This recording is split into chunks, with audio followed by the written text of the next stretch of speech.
Today I'm going to teach you how to stab people in the back. We're going to have a look at a rogue. Welcome to the Attic Dungeon. My name is Sam, and whether you just want to know how sneak attack works or you really want to steal everything there is, I'm here to help you with everything.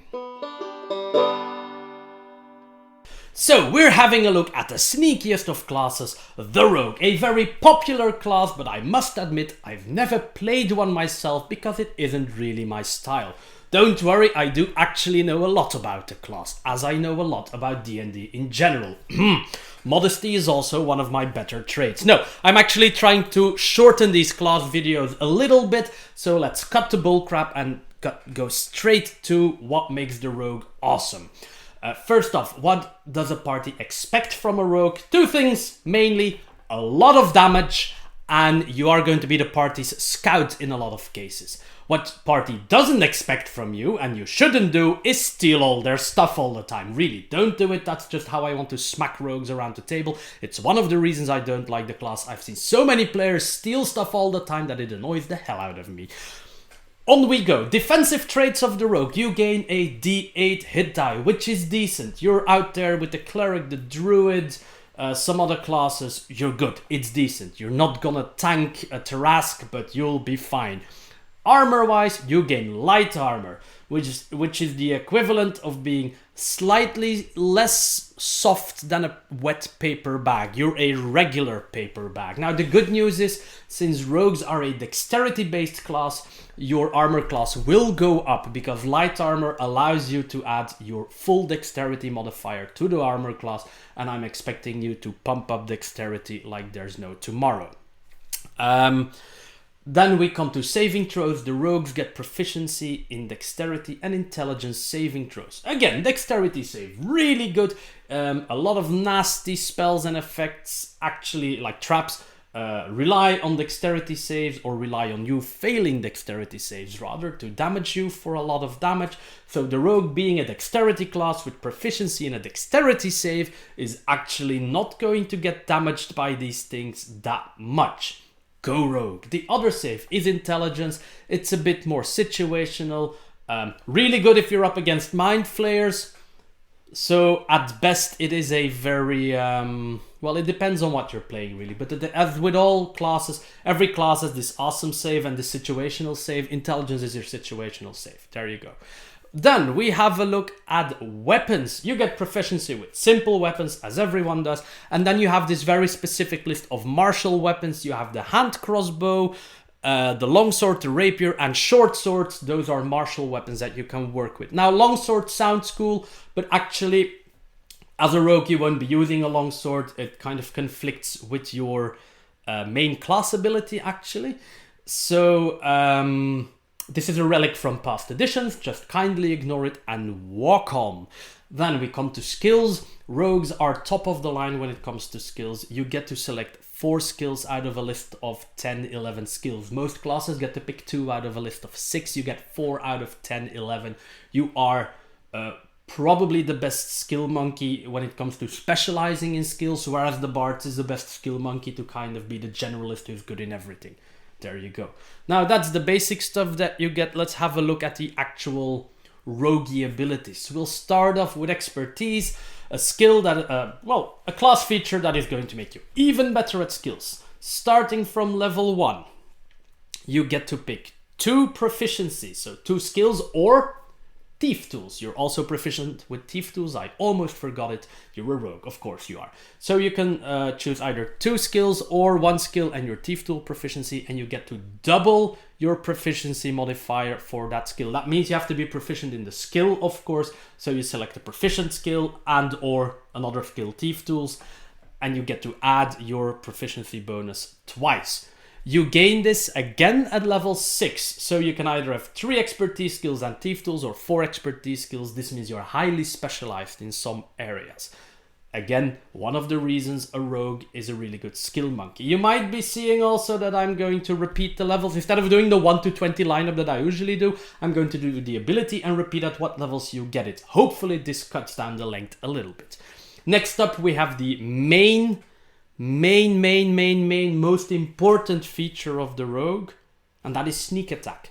this is where your rogue will get their damage. Rogues are the only martial class that do not get the extra attack feature, so they have to get it somewhere else. That somewhere else is sneak attack.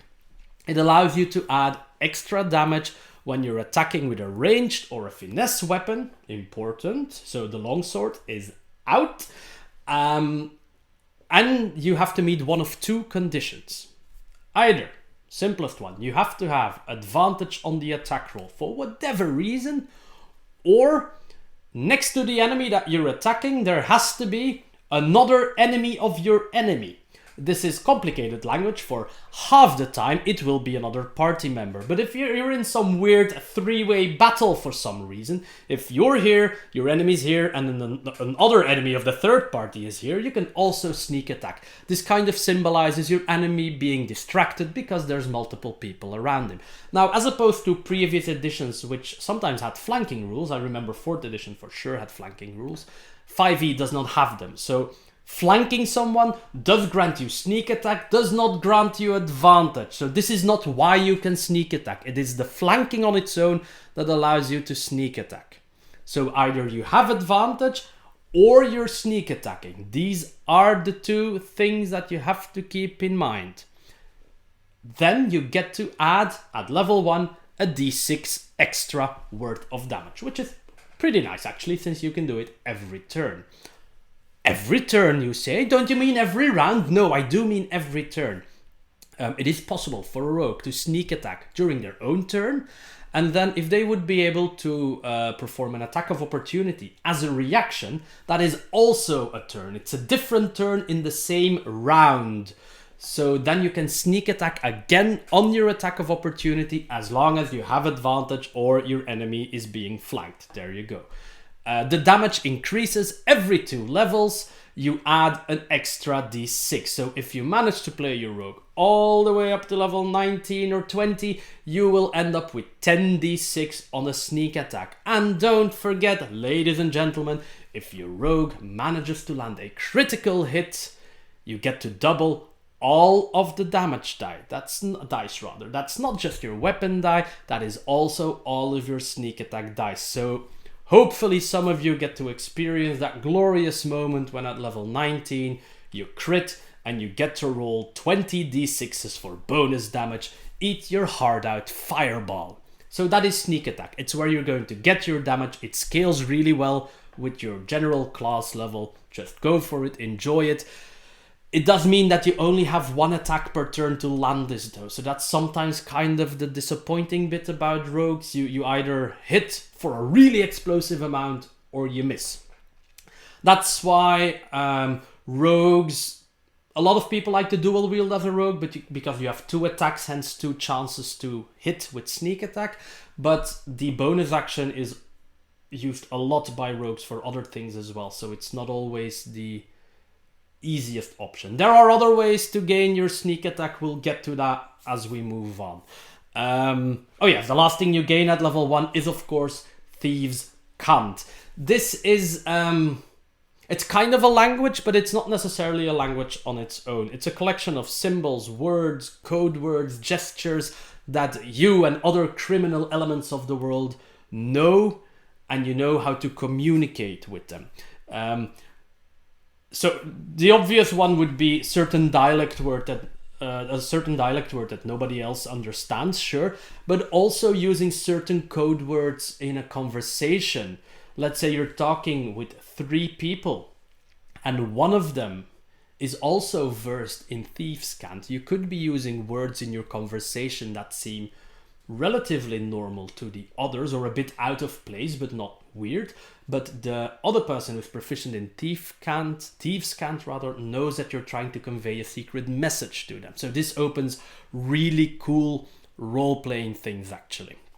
Now on to useful things again. I'm sorry, I'm being cruel to Thieves' Cant, I love it. At level 2 you gain Cunning Action. This is where all your bonus actions are going if you're not dual wielding. Cunning Action allows your rogue to use the dash, hide and disengage actions as a bonus action, which is extremely good. It gives you tons of mobility on the battlefield. Dash, very simple. If you dash, you double your speed for your move during your turn. Disengage allows you to step back from enemies without them gaining an attack of opportunity. Normally you have to spend an action doing this, so that's really good actually to get out of tight spots. And hide does exactly what it sounds like. You try to hide somewhere on the battlefield. If you manage to become hidden, which means you found a place to hide and you succeeded on the stealth roll, which is also part of the bonus action, when you attack something afterwards that didn't see you while you were hidden, you gain advantage on them, which means you get sneak attack again. And you only become seen when you land or miss the attack. So it's perfectly possible to hide, run up to an enemy and shank him in the back. That's all perfectly fine. You will gain sneak attack. So if your DM calls bullshit by saying the enemy see you as soon as you jump from behind the barrels, that's not how the rule works. It is very specifically said in the rules. The invisibility, it's not invisibility, but the invisibility breaks the moment you attack. Okay, so that's good. By the way, I've kind of already hinted at it, but you need something to hide behind. Yes, you cannot just stand in the middle of the beach and say, now I'm hidden. That's not how it works. You need to hide behind a rock, hide in a large group of people, behind a tree, behind the wall. You get the idea. Find somewhere to hide. At level 3, 2 things to talk about. First off, you gain your roguish archetype, which is to say your subclass. As with all the other class videos, I'm not talking about subclasses today. I will tell you, however, that you gain features at level 3, level 9, and I have to double check. I think it is level 13 and 17. Yes, so 3, 9, 13, and 17 are your subclass levels. Perfect. You also gain, thanks to Tasha's, if you're playing with those rules, you gain steady aim, which is another way for you to activate your sneak attack. You can use your bonus action and not move at all during the turn. You can't move before using this action, and your speed becomes 0 once you use this bonus action. But if you do that, if you take the steady aim bonus action, you gain advantage on your next attack. Now this is particularly good, and that's what it was made for ranged rogues. Rogues make great ranged characters. Actually, if you want to play a sniper, the one shot, one kill kind of guy, rogues are actually your class thanks to sneak attack. And this steady aim allows you to do so. Gain that advantage. You don't need to rely on people flanking opponents. So you can just shoot them from afar. Oh, by the way, I made the silly mistake, I think, in sneak attack of saying that you had to be next to the enemy, but that's not true. You can be here with your bow, and one of your allies can be next to the enemy, and you will also get sneak attack. So you don't need to surround them with 2. The enemy just needs to be distracted, which is something else I'll add about sneak attack. It's not necessarily sneaky, you're just exploiting an opening that you see. So if you ever multi-class, rogue for example with barbarian, you can rage and sneak attack at the same time. There's no rule stopping you from doing that, you're just overpowering the enemy, seeking openings and smashing them to bits. Okay, onwards, level 4, this is where I can skip an entire bunch of levels again, because level 4, level 8, level 12, level 16 and level 19 are of course your ability score increases. Now as a rogue, I haven't specifically mentioned it yet, but you're obviously looking to max out your dexterity. It does so much for you. It is your attack roll, your damage roll, your initiative, your proficient dexterity save, and it ups your armor class. You get the full dexterity package as a rogue, so you really should probably max it all the way out to 20, 18 at least. The good news is you don't really need any other ability scores, so Constitution can be fairly high to gain some hit points, but other than that you can do what you want, which also leaves you with some room for feats for sure as a rogue. So don't be afraid to pick up a feat. You have enough instances of ability score increases to mix feats and ability score increases. Level 5 gives you Uncanny Dodge, which is one of your defensive features. If something that you can see is hitting you with an attack, you can use your reaction to halve the attack's damage. Now, an attack, if we're going rules as written here, usually means an attack roll is involved. So anything that involves an attack roll, a spell, or a weapon attack, you can use your reaction to halve the damage. Of course, that means you can no longer use an attack of opportunity in that round because you only have one reaction per round. So you need to decide what to use and when, but it is a really good reaction to halve damage. It is one of the ways you will survive longer on the battlefield. Level 7 adds your other defensive feature, namely evasion, and where uncanny dodge is the one that helps you out with attack rolls, evasion is going to make your dexterity saves mind-blowingly good. It doesn't change anything to the numbers of your dexterity save, but where usually in a lot of cases, and that's specifically the cases that this rule works for, if you fail a dexterity save, for example, in the book they use the example of a dragon breath. If you fail the save on a dragon breath, you take full damage. If you succeed, you take half damage. That's the basic rule on saves for most things. Now this gets upgraded. If you fail the save, you take half damage, and if you succeed the save, you take no damage whatsoever as long as it's a dexterity save. This means you can completely dodge fireballs and other dexterity-based traps. You are one of the few classes that can completely negate damage on dexterity saves, and that is pretty awesome. Then we get to level 10. And you might think, Sam, rogues don't gain anything roguish at level 10. But actually they do. They gain an extra ability score increase right here at level 10. So I just wanted to highlight that and not toss it in with the rest of the pool. You have an extra one, an extra feat, an extra boost. Do what you want.